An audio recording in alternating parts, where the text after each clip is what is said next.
Setuju. Kita ada pengamat ekonomi energi dari Universitas Gadjah Mada, Pak Fahmi Radi yang sudah terhubung. Selamat sore, Pak Fahmi.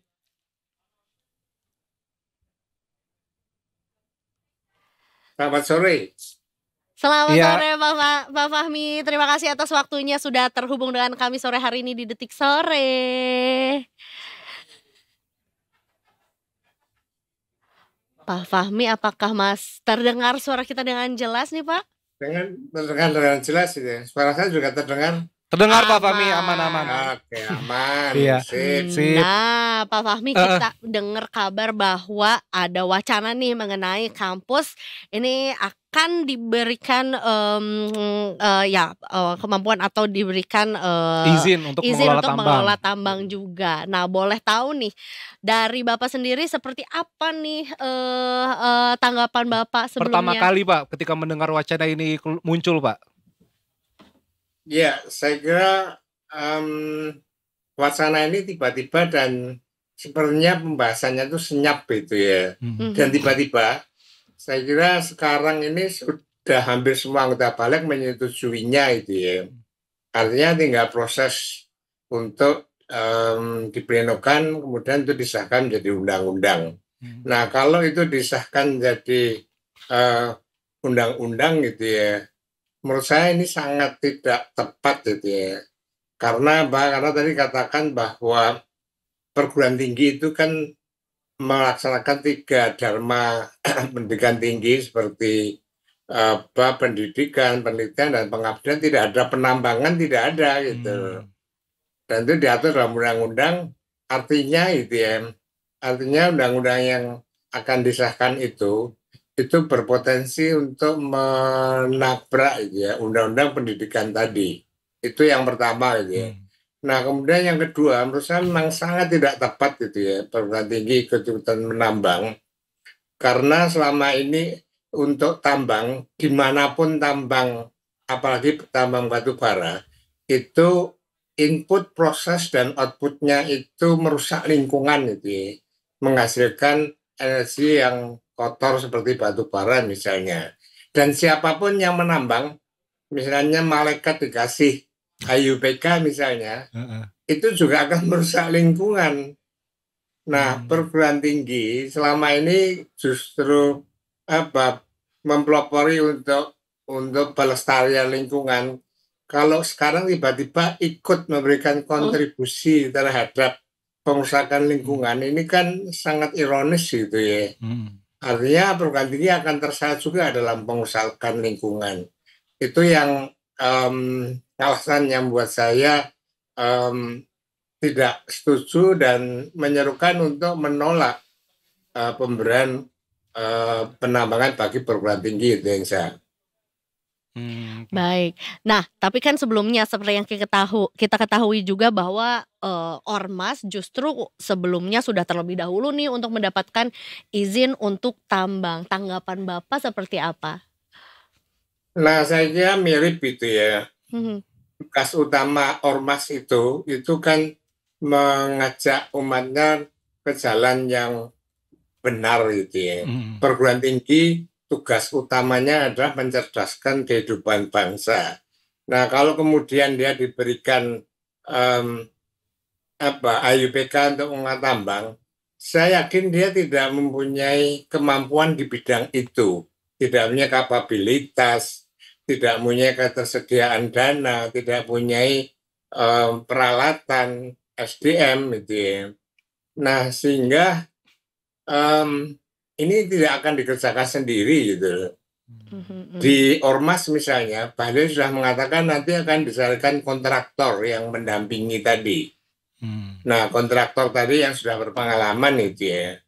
Nah, kalau benar kemudian dia dicarikan kontraktor, maka yang mengerjakan di lapangan eksplorasi dan eksploitasi itu yang melakukan adalah kontraktor tadi. Nah, karena kontraktor itu yang memiliki dana, peralatan, SDM, maka bagi hasilnya itu pasti mereka lebih besar itu. Sementara Ormas dan perguruan tinggi itu dapat bagian kecil saja gitu ya. Nah, kalau itu terjadi, artinya peran dari ormas dan juga perguruan tinggi itu kan tidak benar-benar melakukan penambangan gitu ya. Seolah-olah dia hanya sebagai broker gitu ya. Hanya sebagai makelar untuk menggadekan IUPK yang sudah diterima dari pemerintah tadi dengan hasil yang tidak besar gitu ya. Tetapi kalau terjadi resikonya itu ya, terjadi pengurusakan lingkungan atau di tambang itu sering terjadi konflik gitu ya dengan masyarakat setempat, masyarakat adat. Maka yang disalahkan itu Muhammadiyah, itu NU, itu UGM. Jadi hasilnya sedikit tapi justru resikonya disalahkan tadi. Sepertinya tidak atau makan nangkanya sedikit gitu ya. Tapi perutnya yang terbesar terkena ormas dan perguruan tinggi tadi. Nah itu yang saya nggak rela seperti itu gitu loh Mas. Oke. Pak Fahmi juga sempat menyebut soal perusakan lingkungan Pak. Kalau misalnya boleh tahu Pak, seberapa rusak sih lingkungan kita karena pertambangan yang selama ini Pak? Sejauh ini gitu Pak?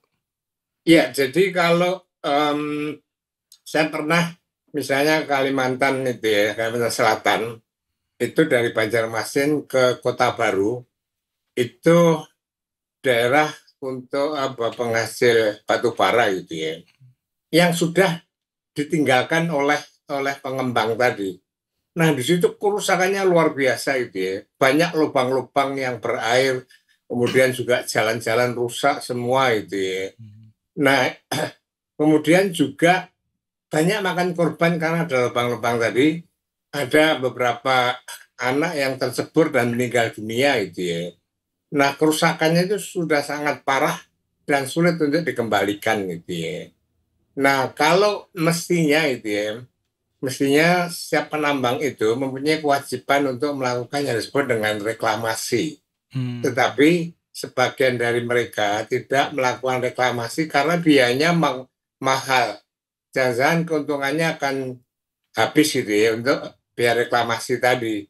Nah sehingga banyak penambang yang tidak melakukan reklamasi, meninggalkan tadi lubang-lubang tadi, sama pemerintah ada semacam pembiaran itu ya, karena memang biayanya mahal sekali. Nah, kerusakan yang demikian parah tadi itu ya, kalau kemudian itu dilakukan juga oleh ormas, dilakukan juga oleh universitas itu ya, itu kadar dosanya jauh lebih besar gitu ya dibanding para penambang tadi. Karena perguruan tinggi itu paham betul bagaimana bahaya tentang kerusakan tadi gitu ya. Sementara dia tidak melakukan reklamasi juga. Nah ini yang kemudian saya katakan menyeret gitu ya ormas perguruan tinggi dari wilayah yang baik saja sehingga menjadi pemain yang berkelakuan buruk juga gitu ya. Lalu apa bedanya gitu ya para perguruan tinggi tadi dengan para penambang tadi? Maka sebelum dia terjebak gitu ya atau terjerumus dalam lembah dosanya penambangan, maka sebaiknya kalau undang-undangnya disahkan, maka perguruan tinggi yang mengedepankan nurani harus menolak itu, Mas. Mbak, tapi bila berkaca dengan maraknya nih, tambang ilegal yang dilakukan oleh masyarakat, kemudian menelan banyak korban, atau bahkan juga, tambang ilegal yang sekarang lagi banyak dibicarakan adalah, tambang ilegal oleh asing gitu ya. Apakah sebetulnya juga dengan adanya pemberian izin kepada pihak, kampus gitu atau akademisi ini adalah satu-satunya solusi atau mungkin sebetulnya masih ada solusi lain yang bisa, dicari lagi gitu, Pak? Saya kira itu tidak berhubungan langsung dengan pemberian tambang ilegal tadi gitu ya. Tidak berhubungan langsung dan tidak merupakan solusi bagi tambang ilegal tadi gitu ya. Saya kira tambang ilegal memang terjadi marak di mana-mana. Bahkan ada yang asing juga melakukan penambangan ilegal gitu ya. Nah kenapa? Karena memang keuntungan dari tambang ilegal itu besar sekali. Mereka tidak harus membayar royalti, tidak harus membayar pajak, kemudian menikmati hasilnya tadi. Nah, bagi ilegal yang dari asing, mereka peralatannya cukup canggih sehingga hasilnya besar gitu. Nah, tapi yang saya prihatin juga tambang ilegal yang dilakukan oleh rakyat atau sekelompok masyarakat gitu ya. Dan sering terjadi korban karena peralatannya sangat sederhana, kemudian dia tertimbun tanah misalnya. Nah, ini barangkali yang perlu diselamatkan gitu ya. Nah, bagaimana menyelamatkan tadi bukan dengan pemberian konsesi tambang pada ormas dan universitas, tetapi bagaimana melibatkan tadi masyarakat setempat penambang ilegal tadi ke dalam gitu ya, tambang-tambang legal yang ada, apakah sebagai pekerja atau bagian dari penambang tadi memperoleh hasil dari situ gitu ya, sehingga keselamatannya itu terjamin gitu ya. Jadi sekali lagi bahwa pemberian konsesi pada ormas dan perguruan tinggi, saya menduga itu lebih untuk co-optation gitu ya. Co-optation itu menundukkan bagi ormas yang kritis seperti NU dan Muhammadiyah, perguruan tinggi yang kritis. Nanti setelah memperoleh tambang tadi, dia nggak bisa lagi melakukan aksi demo mengkritisi kebijakan pemerintah gitu ya. Barangkali tidak akan ada lagi guru besar, dosen, mahasiswa yang memprotes pemerintah. Nah, saya menduga itu arahnya ke situ, sehingga kalau tadi dihubungkan gitu ya, pembahasan RUU-nya ini lebih sunyi senyap dan dalam waktu cepat. Ini tadi saya baca gitu ya di Detik.com itu juga sudah dinyatakan bahwa semua anggota balik menyetujuinya, sehingga proses berikutnya adalah diplenokan dan kemudian disetujui. Itu.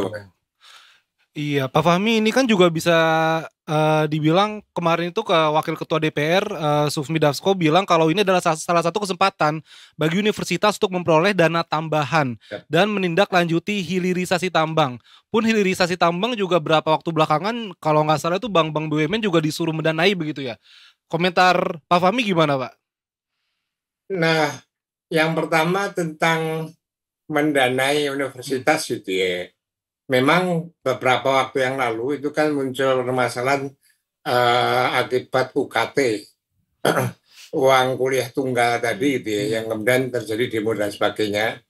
Dan kenapa universitas memungut UKT tadi, karena memang ada keterbatasan dana untuk membiayai tadi gitu ya. Maka beberapa universitas yang itu sudah punya otonomi, itu ya dia memungut dari UKT tadi, sehingga timbul permasalahan tadi gitu ya. Nah, kalau pemerintah memang memberikan solusi dalam pemberian tambahan dana itu ya, agar bisa beroperasi dengan baik, maka bukan dengan cara memberikan konsesi tambang gitu ya. Cara lain banyak yang itu bisa dilakukan. Apakah menambah anggaran dalam APBN, atau kalau misalnya ada usaha lain yang bukan tambang gitu ya, itu bisa dilakukan. Atau sesuai dengan keahlian dari universitas, misalnya diberikan dana untuk penelitian dalam rangka melakukan hilirisasi gitu ya. Misalnya bagaimana mengubah batu bara yang merupakan energi kotor, kemudian dilakukan penelitian dan pengembangan itu ya, sehingga menghasilkan batu bara yang menjadi energi bersih, menjadi gas misalnya. Nah, itu sangat relevan dengan domain dari perguruan tinggi tadi, sesuai dengan kapasitas. Tapi kalau suruh nambang, itu nggak punya pengalaman. Dia nggak punya pengalaman untuk menambang tadi gitu. Jadi banyak cara yang bisa dilakukan, tapi menurut saya bukan dengan cara menyuruh perguruan tinggi untuk menjadi penambang itu, Mas. Oke. Berarti tidak tepat tepat gitu ya, bahwasannya ini dilihat sebagai, kesempatan, bagi perguruan tinggi untuk, mencari, dana tambahan atau mungkin juga bahkan memberikan, semacam keleluasaan untuk mahasiswanya Hmm. belajar secara langsung gitu ya, onsite di tambang juga ya, Pak, ya? Nah, Eh, saya kira tetap sangat tidak tepat itu mhm ya. mhm mhm mhm. Hmm. Jadi selain tambang aja gitu ya, Mmm, karena tadi saya katakan tambang dimanapun Hmm. itu prosesnya pasti melakukan pengrusakan lingkungan. iya, Nah, kalau kemudian melibatkan mahasiswa, artinya sejak mahasiswa dia sudah jadi perusak lingkungan. mhm Nanti begitu lulus dia kerja di tambang, tambah merusak lingkungan lagi. mhm Hmm. Nah, mhm ini yang saya kira nggak tepat itu ya, mhm memberikan kontribusi perguruan tinggi memberikan kontribusi dalam pengusahaan lingkungan. Kalau misalnya tetap memberikan usaha, saya kira usaha-usaha yang non tambang gitu ya. Misalnya mhm di Gajah Mada mhm itu Hmm. sekarang membuka pom bensin misalnya mhm untuk Hmm. Pertamak gitu ya, Pertasop, dan di situ yang mengoperasikan adalah koperasi mahasiswa untuk latihan apa wirausaha tadi itu tepat kalau di situ gitu ya, Hmm. tanpa ada kerusakan terhadap lingkungan. Tapi kalau tambang itu siapapun gitu ya, tadi saya katakan kalau sekumpulan malaikat dikasih kewenangan mengelola tambang itu pasti merusak lingkungan dan itu nggak bisa dihindari. mhm mhm mhm. Itu Hmm. Mas. Berarti sebetulnya ada, konflik atau mungkin juga ada upaya untuk, ya mengurangi kritik pemerintah yang berasal dari universitas atau perguruan tinggi juga mengenai tambang yang sudah, selama ini terjadi ya, Pak?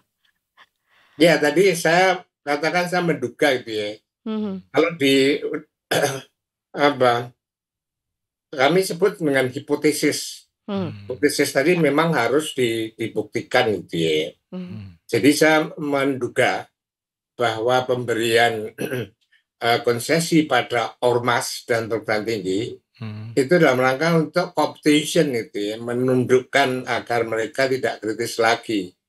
Saya kira ini sesungguhnya strategi zaman rezimnya Jokowi gitu ya.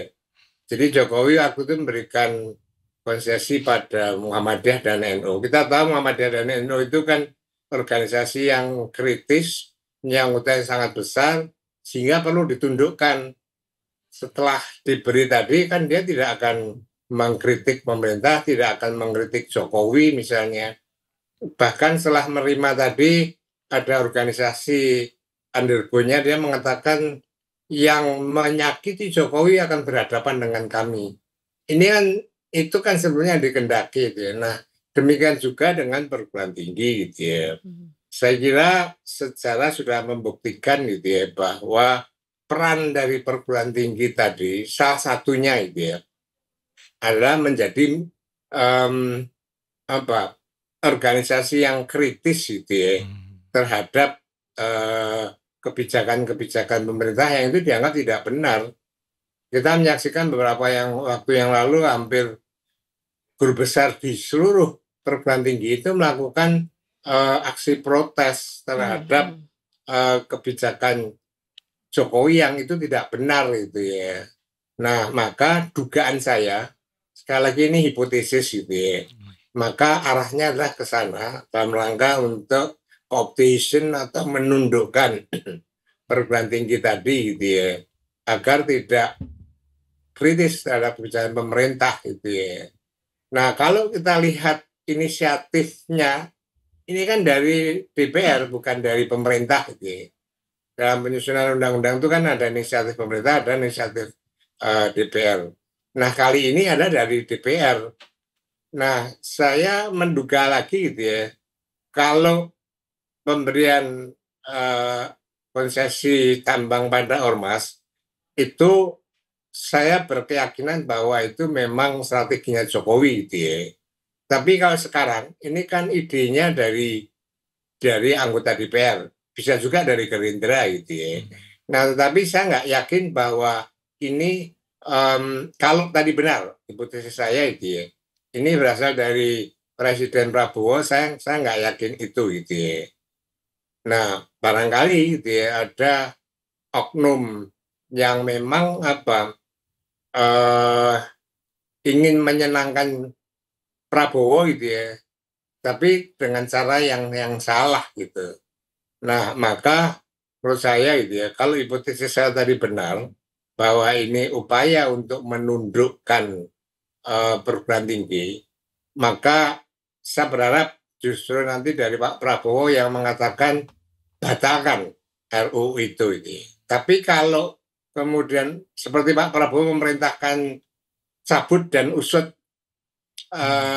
pagar laut misalnya. Nah, saya berharap karena ini bukan inisiatifnya Prabowo gitu ya, Prabowo akan mengatakan cabut RUU tentang pemberian konsesi terhadap perguruan tinggi tadi. Tapi kalau tidak, kalau tetap saja disahkan, maka saya menyerukan gitu ya pada semua universitas yang mengedepankan nuraninya untuk menolak pemberian tadi. Nah, kalau ditolak kan berarti kan perguruan tinggi tidak perlu melakukan penambangan dengan berbagai risiko tadi, Mas. Siap kalau begitu. Berarti memang harapannya ya semoga apa rancangan ini, undang-undang ini dibatalkan begitu ya. Bukan dibatalkan, maksudnya nggak jadilah begitu. Biar kalau Yes, tadi kata Pak Fahmi ya, kampus mahasiswa kembali kepada marwahnya begitu kan. Dan juga Betul. memang dunia pertambangan dan lingkungan di Indonesia ini sebenarnya tidak baik-baik saja begitu kan. betul sekali. Betul, betul. Karena memang juga Nah, ya saya menyebutnya itu ya, penambangan di Indonesia ini ada di wilayah abu-abu yang sering melakukan kejahatan hitam pertambangan. Uh, Contoh misalnya yang sudah terungkap di pengadilan, illegal mining di PT Timah itu ya, itu kan kerugiannya sekitar 306 triliun.